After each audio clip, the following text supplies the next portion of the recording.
Hey, what is up everyone? Welcome into the channel. My name is Brent with Investing on the Go. Today we're going to be covering the topic of living out of a brokerage account.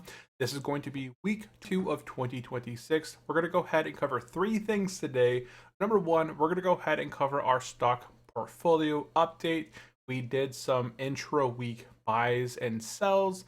So we're going to go ahead and cover the updates in our also newly created weekly journal. So every week going into 2026, we're going to go ahead and go over our purchases, our sells, our re-entries, how many new shares, capital loss, capital gains that we made along the way. We kind of showcase what it's like living out of a brokerage account and ways that I'm able to generate myself extra capital or more shares that is going to increase my either next month's income, yearly income, and such, and so on. Number two, we're going to go ahead and cover some current news fairly quickly. And then number three, things that I'm looking forward to going into the third week of January 2026. So with that said, if you guys are brand new here to the channel, would really appreciate if you go down below, hit that subscribe, smash that thumbs up, and check out the pinned comment down below. I do have a completely free Discord server. I like to post in there every bits every week. If you guys have any specific questions, you guys can drop it in there or drop a comment down below. Let me know, are you guys buying anything new this week? Are you selling? Are you just kind of waiting it out? We'll go ahead and chat about why you might want to wait and buy later. But with that said, let's go ahead and get into our weekly updates of the week. So weekly updates, we went ahead and sold on the 15th. We'll chat more about this in our journaling. But here on the 15th of January 2026, I sold T-SPY and TDAC. Why are you selling these, you may ask? Well, market volatility. So we entered into January. We're actually doing pretty good. We entered the new year with $335,369.57. As of that point, we're up to $338,267.80. The market as a whole, S&P 500 SPY in the blue, is up 1.43%, so the market has been doing pretty well. Our portfolio so far year to date is up 1.8%, and that's because we are a bit diversified between the S&P 500, the Nasdaq, the Russell 2000, gold, and Bitcoin. So we have five kind of things that we're kind of diversified within, and I like to do things intra-week, intra-month, such as selling and rebuying. So here, I sold out of my T-SPY and TDAC, and I re-entered my T-SPY and TDAC. Now, when we go into our weekly journal, I went back starting in January, and I re-entered all my positions that I've been buying. We talked about in our previous video, I had sold my SPY-I and my QQQI, and I purchased IQQQ and iSPY. In my last video, I chatted about why I decided to liquid out of those. Here is the sell right here.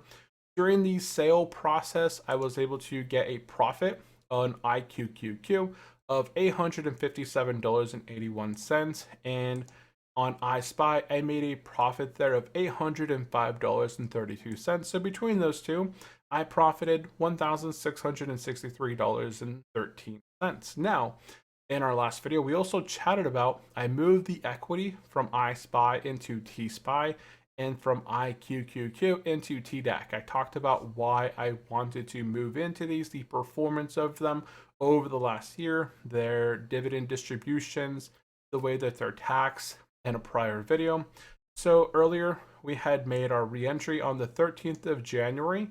We purchased TDAC 3,836 shares at 26.53, and T-SPY 3,977 shares at 25.61.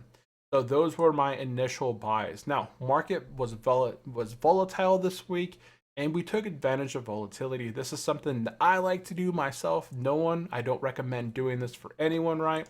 As a disclaimer, these videos are for entertainment and educational purposes only. This is my own financial journey of living out of my brokerage account. So I'm always looking for ways to generate extra capital. In this case, when I sold, I did net an initial loss on my TDAC of $542.21. When I sold my T-SPY, I sold right on the button at the exact same price that I bought. So I sold and had profit of zero. No loss, no gain, zero across the board. Now, market continued to sell off. If we look at some of the after hours movement right now, going into Friday, into Monday, Tuesday, there's some volatility out there. We'll cover here in just a moment. But as of Friday, let's go look at the charts here on Friday. There was a lot of pressure to the downside. Friday, we actually gapped, like we refilled this gap at 690. There was a gap that took place here on Wednesday, the 14th, going into 15, where the market closed right here. And then the following day gapped up nearly a percent. We see, well, 0.65%. Well, we refilled this gap here on Friday. Yeah, here's the 16th right through here. We refilled the gap, touched, bounced, and came back up above that 692. And that was kind of looking like it was going to be a support threshold, but it actually ended up closing and breaking down. And I do think going into this week, there's some news here that we'll chat about, but there's going to be more opportunity for potential recapturing of shares. So as I said here on Friday, I re-entered TDAC and T-SPY. We can see that I sold TDAC. I kind of made them colored. So anything in the green is TDAC, anything in the yellow is T-SPY. We can see here that I sold TDAC at 26.41. I re-entered TDAC at 26.32. So I shaved off a little bit of shares. But when I re-entered, I spent $3.08 less, but I recaptured 13 additional shares.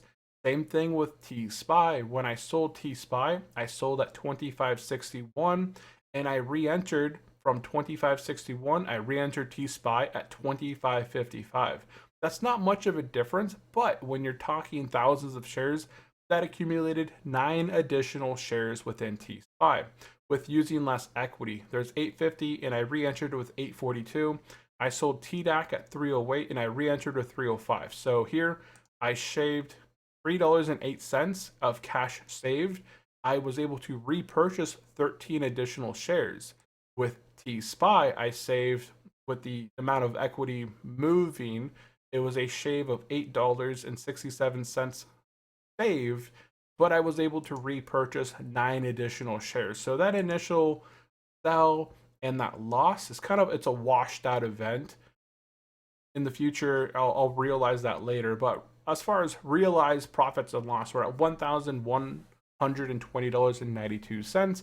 And during this time period, we've accumulated 22 additional shares.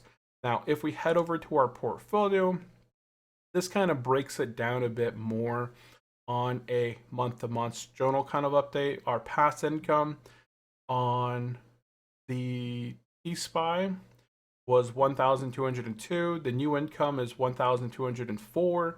So just an increase there of $4 with the recapturing of those 9 shares.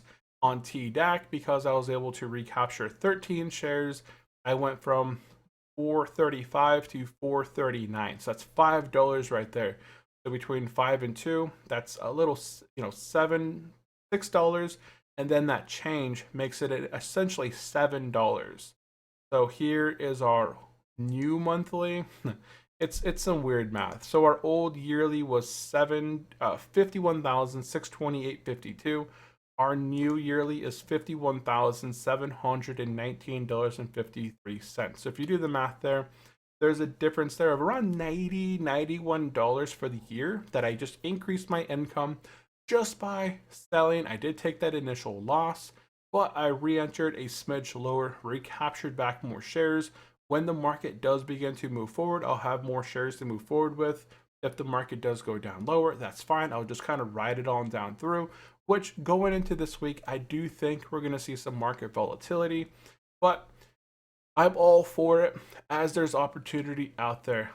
Now, going into the news this week, I do have some downwards pressure. We got a lot of downwards pressure, and this is coming from the Greenland tariff shock. So SPY is down 0.9. If we take a look here, SPY is down 0.9. Dow Jones is down 0.8. NASDAQ is down 1.26. And this is all due, gold is surging, right? Gold surging is nice. That's diversification in my portfolio. But The weekend news. President Trump came out and threatened a 10% import starting February 1st on 8 European nations unless the US is permitted to purchase Greenland. So I think Greenland, they want to have a deal. It's like $700 billion. They want to buy it so it's able to do some sort of defensive positioning. I think it's a good idea, but obviously there's some negative stuff out there for it. Escalation wise, if a deal is not able to be reached, then by June those projected tariffs are looking to be increased by 25%. So we've already talked about, trade war tariffs in 2025, February into April. Those markets sell off really sharply. So if that continues to build up, we may see the market sell off and come back down a good amount. We could see the S&P 500 go from 690, 166 to, oh boy, like 620, 630. It could be an interesting time ahead of us. So there's definitely some market opportunity out there, but we'll see. There's also some lingering domestic pressure with the criminal investigation against Fed Jerome Powell. I don't think this is going to go anywhere, but we'll see. Right here, there's some continued trust issues between the US and the central bank independence, and was some chatter of Republican senators having already signaled that they will block any Trump nominated successor while Powell remains under investigation. So essentially, they just want to make sure that the US does not have somebody in power or put somebody in place that's just going to listen to what the US is wanting them to do and lower, lower, lower, right? That's not what we want. They want to be independent. Credit card rate caps, I don't think that's such a big deal. Honestly, I think this is a terrible idea as no one is going to be offered a 10% credit card. My credit card, although I have an 800 plus credit score, I pay off my credit card every single month. I have 1% utilization essentially at all times on my credit card. I still have a over 17 to 20% plus interest on my credit card. It's just like a safety feature for a lot of the banks that issue these cards out. They make a lot of money on interest, but it's not the most amount of money they make via they make majority of their money while swiping feature, right? With businesses, they pay that little fee, and that's just some interesting portions here. So going into this following week, things that I'm going to be looking forward is that 687 gap retest. As we said, we already broke below that 692. We had a gap right down in here. Yeah, right down in this area through here, we had some support. And the 14th to the 15th through here, we had a lot of support through here. So 687, as it said, if the market continues falling through Tuesday and Wednesday and just does not want to stop and just blows on through 690, I do have, I think at 685 was my threshold. So if I look at my 1 month here, I have a line here that I'm expecting us, like if it breaks through 684, we could fall on down to 679, because there was a gap up that took place, I believe, back. There was a gap up right through here as well. Friday into Monday, January 2nd into the 5th, there was a gap up that took place through here. Just a small one, 0.5%. But if we continue to fall due to market volatility and there's no support, like if it falls right on through 687 and it breaks on through 685, the next stopping point is going to be down here in the 680s. And then if this gap is refilled, which I assume it will be, then the next gap to refill, I believe, might be back in December, but we'll take it as we see it, right? We're seeing some issues out there in the market, and with tariff chatter once again starting back up, and earnings season is kicking off with technology. So earnings catalyst, Netflix is reporting on Tuesday, which will be the first major test of whether big tech can carry the market through this political turbulence. So we're going to have to see here on Tuesday if these earnings from Netflix is going to be able to stabilize the market, keep it above that 690, or will we deteriorate, fall below 687, continue to fall in below 685, lose that support, break on down to the 670 level, So we'll see how that all goes.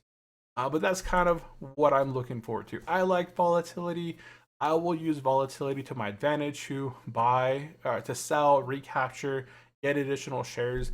And that's all going to be journaled here within our weekly journal updates going forward. So definitely stay tuned and subscribe. And with that said, if you guys are brand new here, I really do appreciate everyone tuning in, hanging out. Our channel just became remonetized. I posted over in the Discord server saying, hey, we became remonetized for the second time. So we're going to have definitely some opportunities going forward to have some additional capital rolling in from YouTube that will be directly deposited into the market. As I talked about earlier in my prior videos, I also want to begin injecting more capital on a week-to-week, month-to-month basis from other capital injections from my real estate business, just kind of paying myself within this portfolio and then using some of the capital, to buy additional shares as the market's dropping and just kind of picking up more shares along the way. So that'll just be fun to journal going forward. So with that said, if you guys did enjoy the video, once again, go down below, hit that subscribe button, smash that thumbs up, drop me a comment down below. Are you guys buying, selling, sticking it out? And join the Discord server if you guys would like. The comment is down below, it's pinned. And that is it for today's video. Thank you all for tuning in. I will catch you guys in the next one. Bye-bye.